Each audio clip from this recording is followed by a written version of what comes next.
susuk yang ditanam di kemaluan. Orang yang terkena korbannya itu seperti orang ketagihan terkena narkoba. Habis sabu-sabu, setelah itu busa-busa. Jadi kayak sakau Yang gitu. berbahagia ialah mereka yang mendengarkan firman Allah dan yang memeliharanya. Ada rahasia kelemahannya. Dan rahasia kelemahannya waktu diketemukan unsur air. Nah, cinta yang sejati lebih kuat melebihi cinta yang palsu.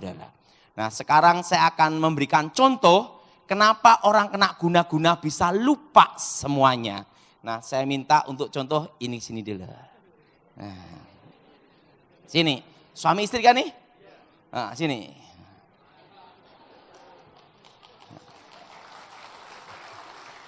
Saya minta ini ke sini untuk jadi dukunnya sini.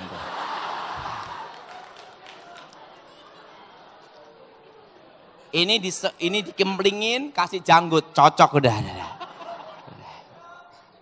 Ini dukunnya. Nah, sekarang akan saya jelaskan. Ini contoh. Suami istri itu ada namanya ikatan batin. Ikatan batin ini bukan ilmu gaib atau mantra, tapi anugerah dari Yang Maha Kuasa. Kalau istri mengalami musibah atau masalah tanpa dikasih tahu, sang suami pasti terasa. Betul? Betul? Bukan lagi dua, tapi satu. Demikian kalau suami ada masalah atau musibah di luar negeri, kecelakaan, seorang istri pasti terasa walaupun tidak dikasih tahu. Namanya firasat. Dan hubungan ini berlaku juga untuk orang tua dan anak. Anak ada masalah, ada musibah apapun, tanpa dikasih tahu, seorang ibu pasti terasa. Betul? Betul? Nah, itu bukan ilmu gaib. Itu adalah anugerah dari Yang Maha Kuasa. Itu berhubungan dengan ikatan darah. Orang bisa terkena guna-guna, itu adalah dari keluarga tidak harmonis dan tidak saling mencintai. Kalau keluarga harmonis, tidak bisa ditembus. Ini misalnya suami istri, ada hubungan batin, ikatan batin. Nah, setelah itu ada wewe gombel untuk contoh. Saya minta ini ke sini, Bu. Contoh aja. Nah, Ibu ke sini. Contoh.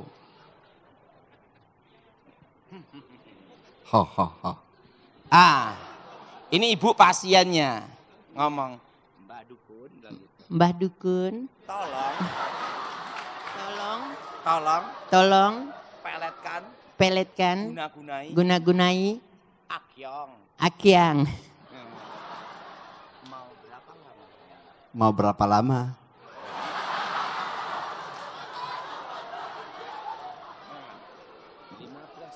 Lima 15 tahun. Sesuai order. Ingat, semakin tahunnya semakin langsung seorang dukun akan bacakan mantra. Namanya mantra pemutus jiwa. Mantra apa, Dara? Pemutus batin. Hubungan suami istri ini langsung diputus. Ini bisa diputus karena tidak harmonis. Kalau harmonis tidak bisa. Jelas, Saudara? Kuat. Hubungan orang tua anak langsung diputus. Langsung ini ikatan batinnya digabungkan dengan ini. Apa yang terjadi? Ini akan lihat ini seperti ini. Tapi ini lihat ini seperti ini. Sehingga dia mandang ini seperti bidadari. Nah, ikatan batin ini disatukan. Sehingga orang yang terkena guna-guna lupa semuanya. Anak, istri, dan keluarga termasuk orang tua. Karena ikatan batinnya ini digabung. Jadi satu dengan namanya mantra pemutus batin. Dan penyatu batin. Makasih. Silahkan. Nah, yang jadi pertanyaan, apa cirinya orang kena guna-guna? Karena orang kena guna-guna beda dengan dasar bandot. Pertama, 1 lawan 1. Pak, kemarin sama tetangga, setelah itu sama sekretaris, setelah itu sama pembantu. Ini kena guna-guna apa, Pak? Itu bandot. Karena orang kena guna-guna itu 1 lawan 1. Jelas? Karena suatu kali ada seorang pengusaha, istrinya ngomong sama saya, Pak Daud, tolong tumpang tangan suami saya. Ini kena guna-guna. Kemarin sama sekretaris, sekarang sama pembantu. Saya itu tetangga. Sekarang sama teman saya, Pak Daud. Teman gereja lagi, gitulah. Tolong dicekkan, ini kena guna-guna bukan? Saya lihat, ini bukan guna-guna, bandot. Kalau bandot perlu doa sendiri. Nah, yang pertama, orang kena guna-guna itu adalah 1 lawan 1. Jelas? Jelas? Yang kedua, waktu malam Jumat atau malam tertentu ada bau wangi menyengat. Itu biasanya daun pandan atau kembang kantil atau melati. Itu di dalam rumah, tepatnya di ruang tamu. Dan itu baunya wanginya gini, breng, lewat. Pak, kalau wanginya menetap, itu minyak wangi. Kasusnya beda lagi. Nah, jadi waktu malam tertentu, tengah malam, dan seorang anak kadang peka. Karena apa, Dara? Karena ada hubungan batin yang diputus. Makanya orang yang terkena guna-guna, itu keluarganya, itu selalu bermimpi aneh-aneh, Dara. Karena itu tanda firasat, namanya ikatan batinnya diputus, ada akibat di situ, saudara. Yang kedua, bau apa, Dara? Wangi. Yang ketiga, lupa istri, lupa anak, lupa orang tua. Kalau bandot, lupa istri, ingat anak. Atau lupa anak, ingat orang tua. Tapi kalau kena guna-guna, dia tidak ingat. Yang keempat, tidak betah di rumah. Jadi kalau di rumah itu kayak tidak tahan. Inginnya keluar terus. Nah, dan yang kelima, tidak suka dandan. Karena apa? Kekuatan gaib mempengaruhi jiwanya. Mempengaruhi apa, Saudara? Mempengaruhi apa? Jiwanya. Sehingga dia tidak bisa ngurusi badannya sendiri. Kalau bandot lain, mau ke suatu tempat dia gini, dia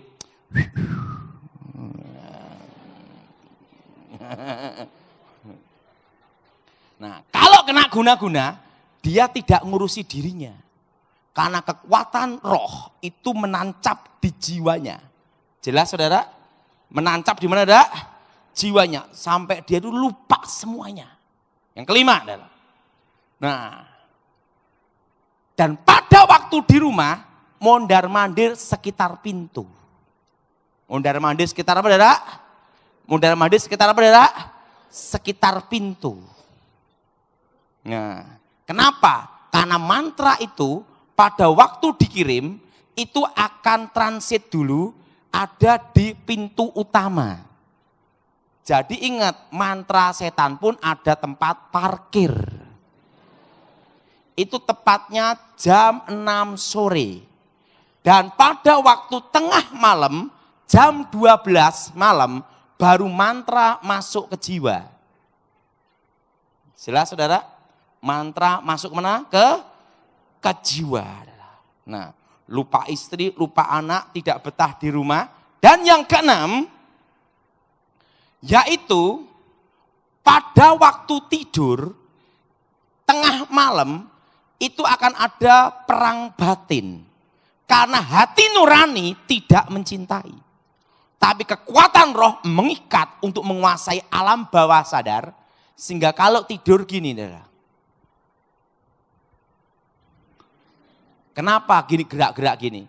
Karena hati nurani tidak mencintai. Tapi kekuatan roh mencengkram. Jelas, Saudara? Kekuatan roh saudara mencengkram. Dan ingat, keluarga pasti akan banyak mimpi-mimpi aneh. Biasanya mimpi ada ular. Nah, ular itu apa? Lambang setan. Ngomong sama sebelahnya, kamu bukan setannya. Adalah. Jelas? Jelas? Sering mimpi apa saudara? Ular atau penampakan roh perempuan. Nah, bagaimana kelemahan guna-guna? Bagaimana cara mengalahkannya? Perlu saudara tahu, mobil sebagus apapun tidak dikasih bahan bakar mogok. Betul? Betul? Betul? Nah, apa bahan bakar kekuatan gaib? Yang pertama, kelemahan ilmu guna-guna. Yang pertama, kalau keluarganya mengampuni, kasih. Semua kekuatan gaib, kekuatan mistik mengambil kekecewaan, akar pahit, dendam dalam diri manusia. Kalau istrinya kecewa, dendam, akar pahit, maka mantranya tambah hebat. Tetapi kalau istri dan anak-anaknya mengampuni, maka kekuatan mantra, kekuatan guna-guna itu akan netral dalam 1 tahun. Karena kekuatannya tidak ada untuk bahan bakarnya. Yesus berkata, kalau kamu mengampuni, Bapamu pun mengampuni. Amin. Makanya dulu sebelum bertobat, sebagai dukun, kalau pasien minta tolong, maka pasien diajar supaya ngasih surat kaleng. Atau telepon rahasia mendadak ke anaknya, ke istrinya. Supaya apa? Supaya ribut bertengkar. Semakin ribut bertengkar, kekuatan tambah hebat. Tetapi kalau istri, anak mengampuni, maka semua kekuatan guna-guna itu, kekuatannya tidak berfungsi. Alkitab berkata, ada iman, pengharapan, dan yang terbesar adalah kasih. Amin. Amin. Yang kedua, dihadapi dengan ikatan darah. Ikatan apa darah? Dekatkan ke anak kandungnya. Bekas istri ada, bekas anak tidak ada. Tapi apapun yang terjadi di dalam kekristenan tidak boleh dan tidak ada perceraian. Jelas saudara? Nah, tidak boleh perceraian. Nah saudara, kalau orang kena guna-guna, dekatkan anak kandungnya. Karena ikatan darah itu yang akan menggoyahkan mantra. Karena ketemu yang asli. Jelas? Ketemu yang apa saudara? Nah, enggak punya anak Pak. Dekatkan ke adik dan kakaknya. Yang ada hubungan darah. Anak tunggal Pak. Dekatkan orang tua kandungnya. Dekatkan apa saudara? Orang tua kandung. Anak tunggal orang tua mati Pak. Dekatkan sahabatnya. Seorang sahabat ada ikatan batin. Tidak ada sahabatnya Pak. Hanya Tuhan yang bisa.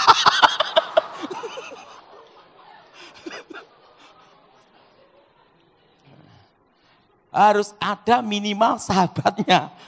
Karena sahabat itu ada ikatan bahkan sahabat bisa melebihi saudara. Kan itu saudara. Nah itu ada hubungan batinnya. Begitu ini didekatkan, yang asli ketemu itu goyah. Tapi yang paling berbahaya dalam ilmu guna-guna, kalau ketemu anak kandung. Begitu kena anak kandungnya, mantra itu akan goyang. Kekuatan tidak berfungsi. Karena ketemu yang asli. Jelas saudara? Yang ketiga, dihadapi dengan cinta sejati. Apa saudara? Ingat, kasih itu tidak mencari keuntungan. Betul? Dan kasih itu menutupi segala sesuatu. Amin. Dan kasih itu memberi. Saudara, untuk menghadapi ilmu guna-guna sehebat apapun, seorang istri harus mencintai suaminya apa adanya. Pak, kalau istrinya sudah tidak mencintai gimana? Susah. Harus ada cinta di dalam diri istrinya. Karena apa? Yang asli itu lebih kuat daripada yang palsu. Itulah cinta, cerita indah namun tanpa akhir.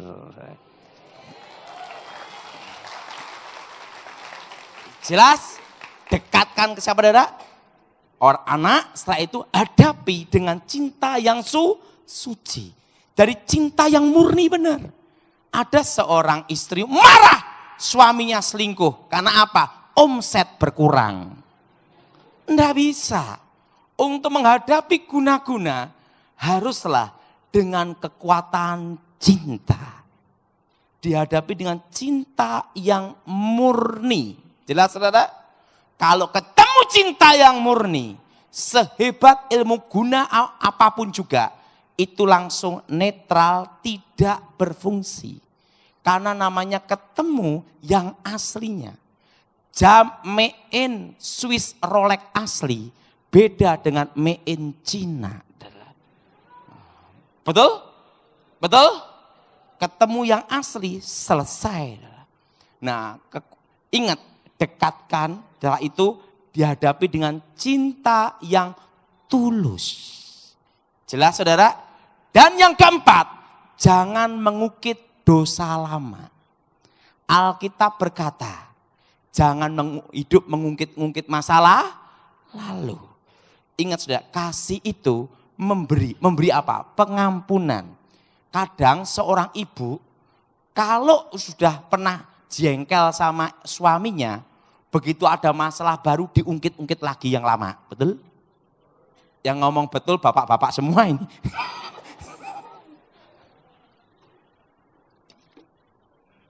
Nah, kalau sudah lakukan 3 ini, dan seorang suami yang kena guna-guna itu, cirinya mau kembali ke keluarga, kadang ke sana, kadang ke rumah. Berarti mantranya sudah goyah. Mantranya sudah berada goyah. Kalau udah mantranya sudah goyah, ketemu yang asli. Dia pulang ke rumah. Waktu pulang ke rumah, jangan ungkit dosa lamanya dia. Karena kasih itu adalah memberi pengampunan. Kasih itu menanggung segala sesuatu. Amin. Kasih itu memberi. Nah, yang 4 ini yang penting sekali. Kalau 4 ini dilakukan, sekalipun bukan orang Kristen.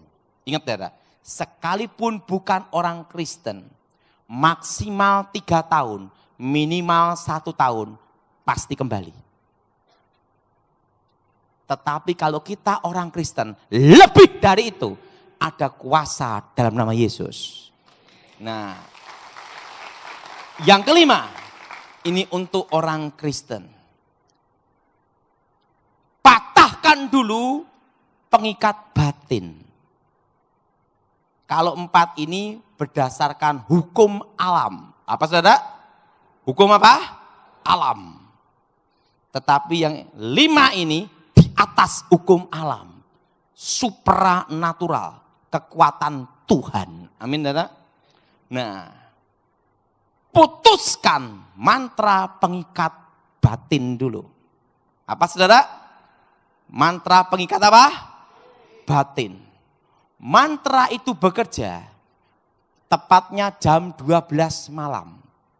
Masuk ke dalam jiwa seseorang. Nah, doanya seperti ini.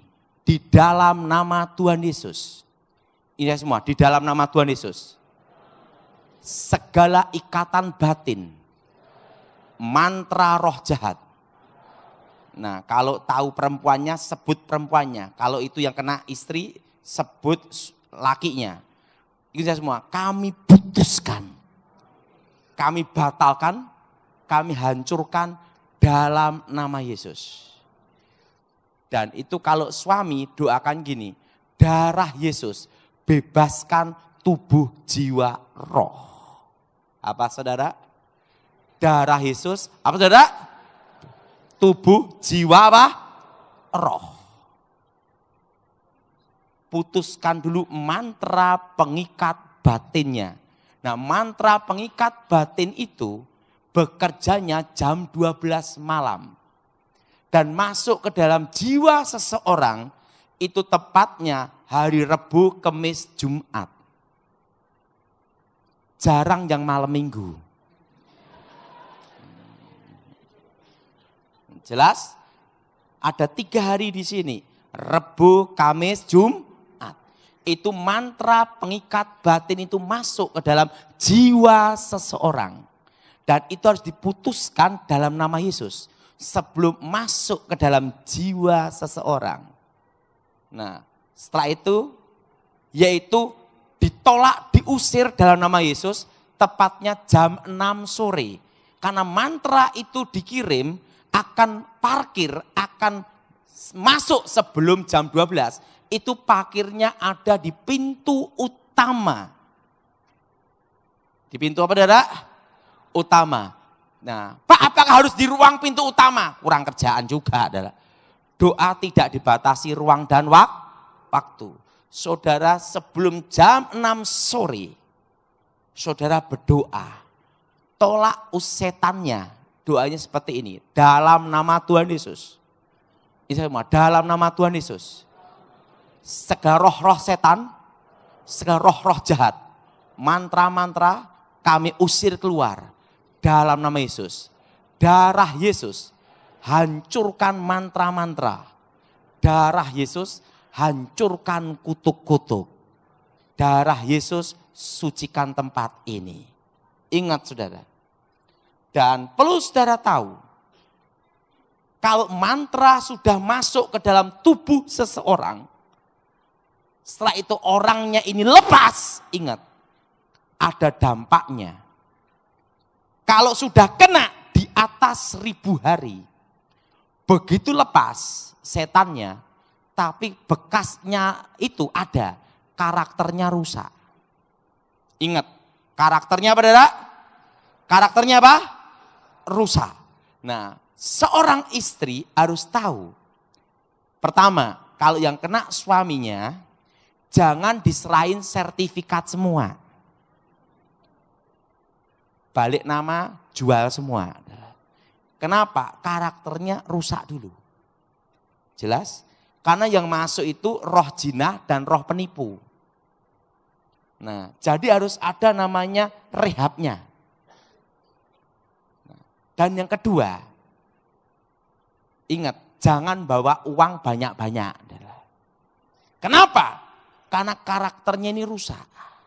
Kalau membenahi karakter itu perlu waktu. Jelas saudara? Jelas? Jelas?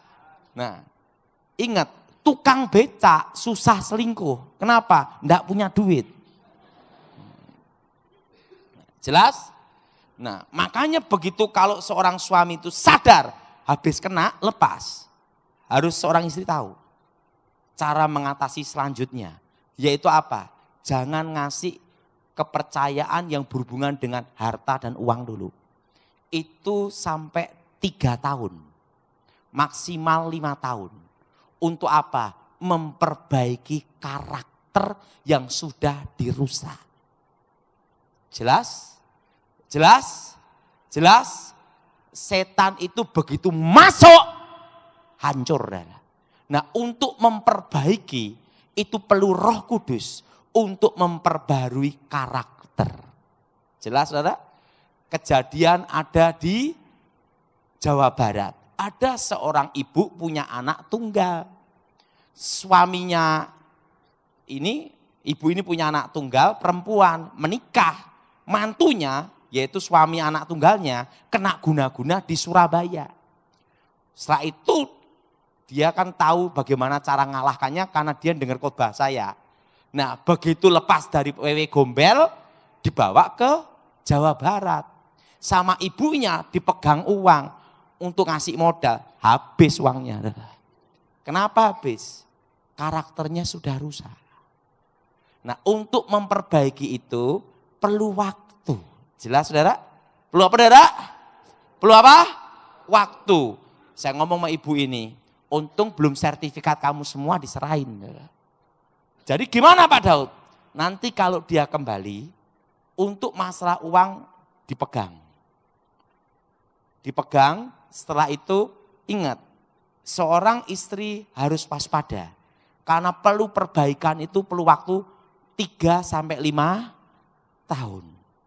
Dan harus dibimbing rohani, dibimbing konseling. Dan itu pun harus betul-betul yang orang yang dalam Tuhan sungguh-sungguh. Ajak persekutuan gereja hidup dalam Tuhan.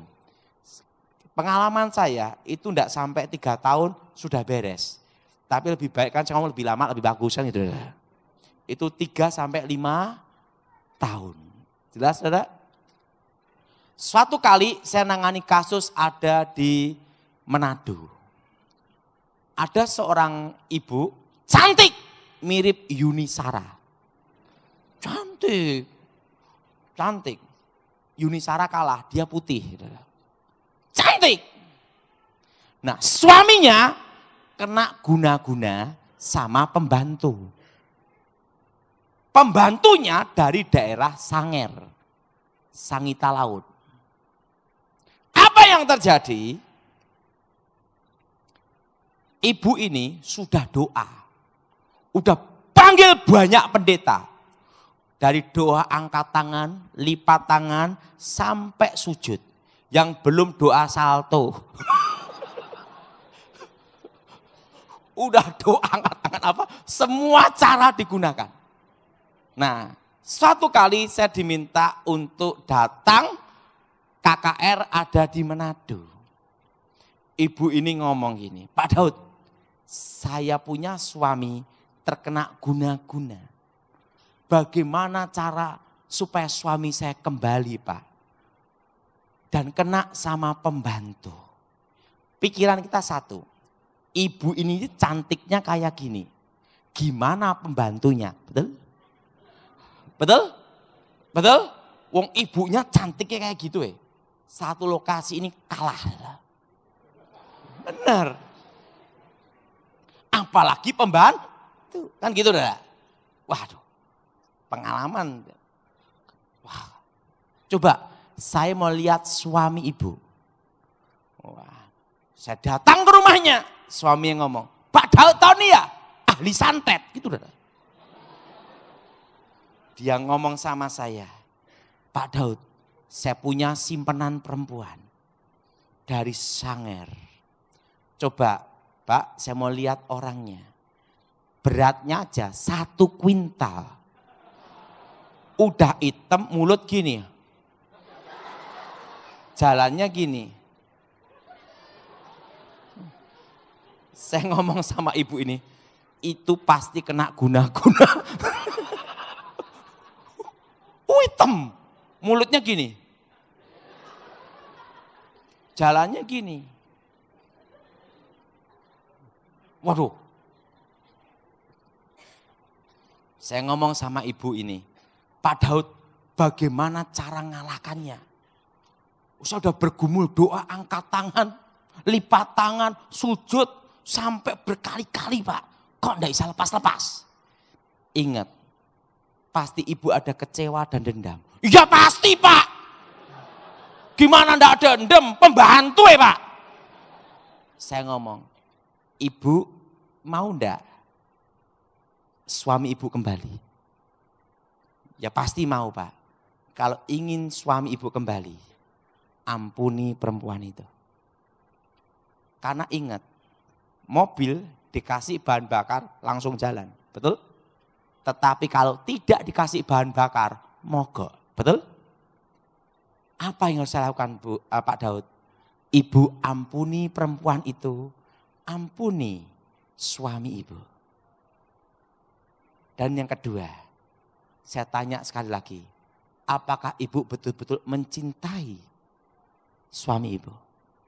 Saya mencintai untuk keluarga. Oke, lakukan ini. Tidak lama. Maksimal 1 tahun. Paling cepat 3 bulan. Apa yang terjadi? Tidak sampai 3 bulan, baru sebulan suaminya sadar. Kembali ke keluarga. Mi, kok aku ketemu orang kok segemuk itu ya? Sadar. Ingat, untuk menghadapi ilmu guna-guna, harus dengan unsur air. Setelah saya bertobat, baru saya ngerti. Itu adalah kasih. Ada iman, ada pengharapan.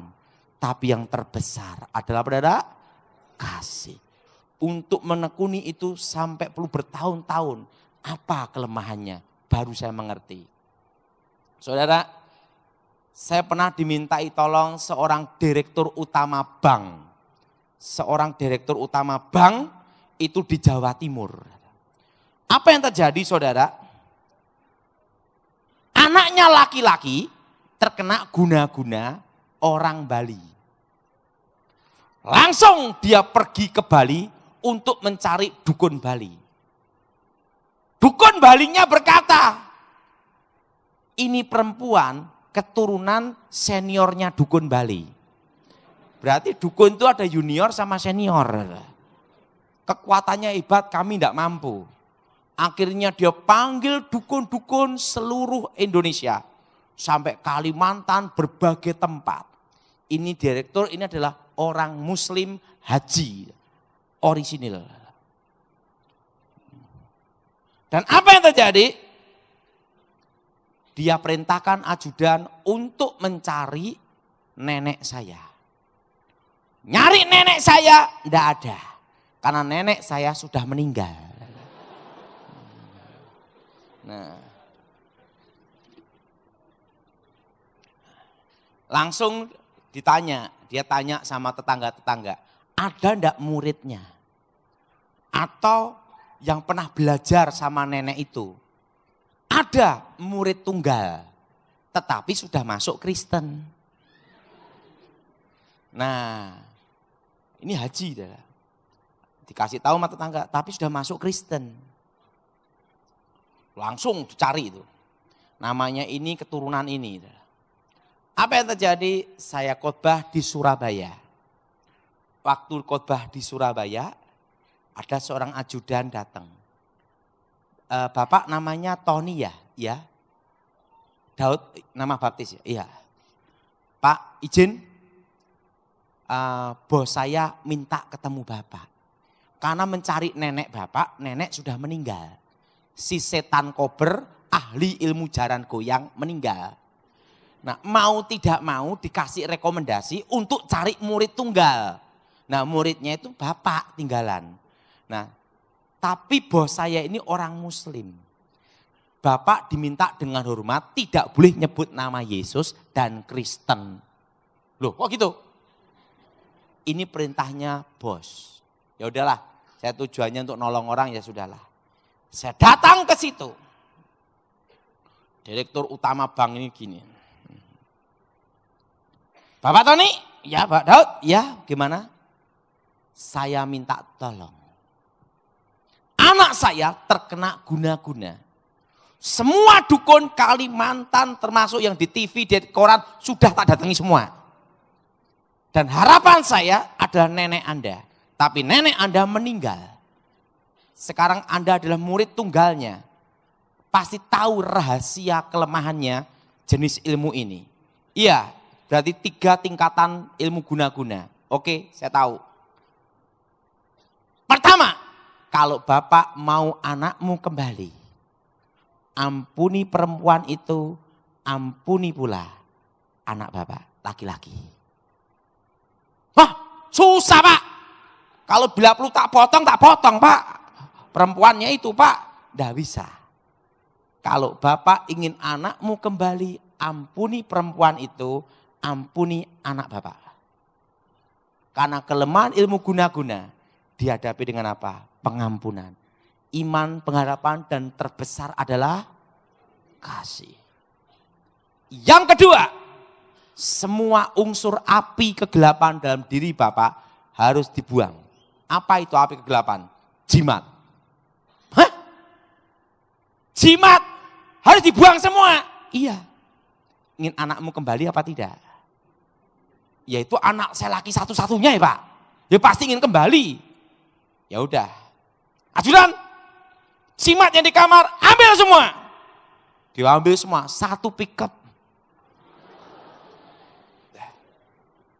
Dalam hati saya, satu langkah mau jadi dukun. Ini, buang semua. Yaudah. Pak, dijamin enggak anak saya kembali? Ikuti saya, pasti kembali. Karena saya tahu kelemahannya. Yang ketiga, langkah ketiga, panggil anak bapak yang minggat dari rumah, sama panggil perempuan itu. Apa yang harus saya lakukan? Ingat, bapak ada ikatan batin, hubungan batin, orang tua dan anak. Betul? Betul? Bapak ngomong sama dia, nak, sekalipun kamu mengecewakan aku mengampunimu. Setelah itu panggil perempuan itu, diajak makan dan katakan, aku mengampunimu. Padahal kalau saya panggil dikira setuju no. Lah ingin anakmu balik Pak enggak? Ya udah mau balik Pak. Tanggung jawab loh Pak. Iya. Udah. Langsung perempuan itu dipanggil, orang Bali itu dipanggil, sama anak laki dipanggil. Diajak makan, dia berkata, aku mengampunimu. Kalian berdua saya ampuni. Hati bapak itu lega. Pak Daud aku lega. Tidak sampai sebulan anaknya datang. Pi, aku kok bisa pacaran sama perempuan jelek ya Pi ya? Yo kamu udah sadar loh. Kembali, anaknya kembali lepas dari orang Bali itu. Langsung ajudannya diperintahkan, temui Daud Tony, kesini. Langsung dia minta saya ketemu, Pak Daud, kok bisa masuk Kristen gimana? Kenapa Bapak enggak ikut sama saya aja? Gini Pak, saya itu dulu kalah. Boleh enggak saya cerita? Katanya kan enggak boleh cerita. Gitu. Sekarang saya izinkan. Gitu lah. Saya kalah sama pendeta Kristen. Kalau kalahnya sama Muslim gimana? Ya saya jadi Muslim. Lah kalau kalian sama Kristen, saya jadi Kristen. Loh, berarti ngalahin Bapak, Muslim apa Kristen? Kristen. Siapa? Pendeta Gilbert Lumaindong. Yang gemuk itu ya? Iya. Langsung gini, bagaimana kamu bisa kalah? Padahal nenek kamu orang hebat dan kamu juga punya kemampuan hebat. Saya ngomong, saya santet dia malah saya gila. Nah, saya gila 1 tahun dan didatangi Yesus sendiri. Saya sembuh dari hilang ingatan sampai sekarang. Langsung dia ngomong, hah? Kamu ketemu Isa alaihi wassalam? Iya. Bapak mau ketemu?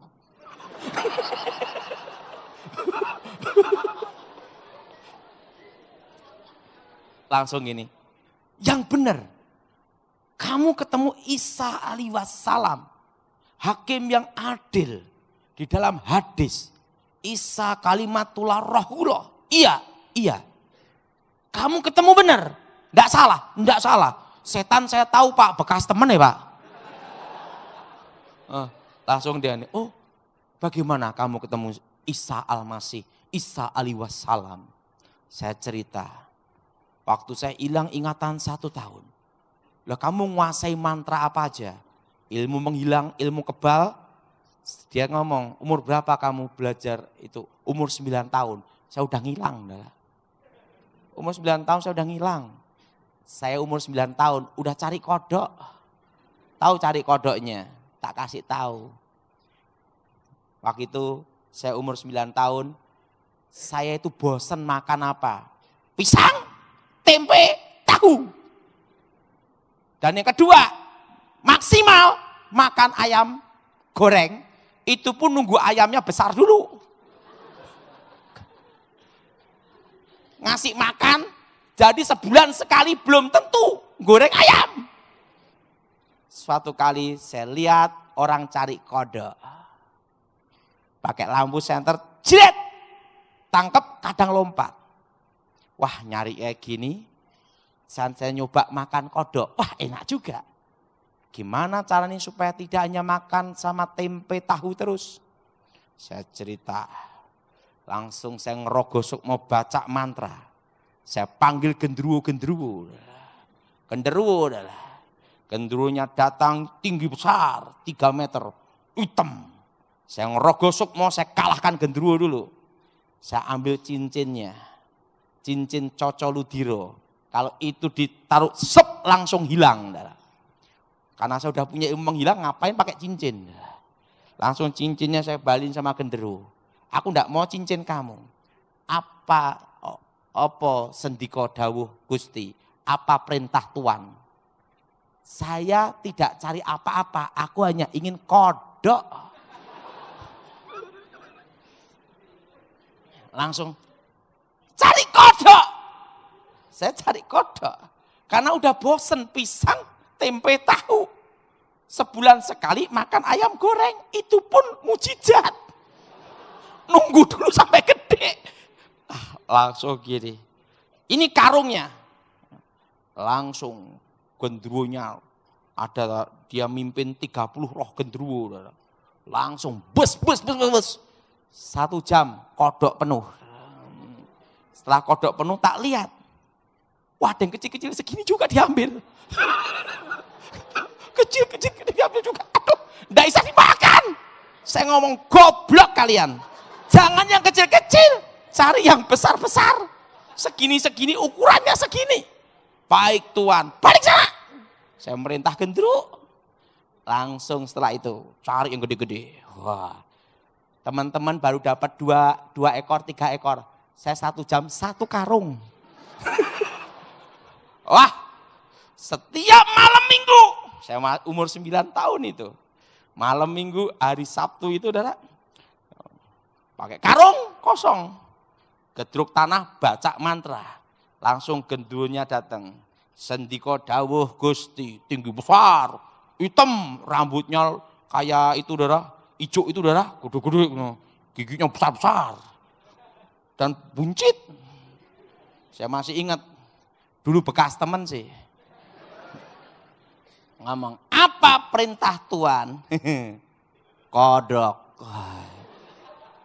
2 kali, 3 kali, setiap malam minggu kodok terus. Akhirnya yang keempat, sebelum gedruk 3 kali dia ngomong, kodok.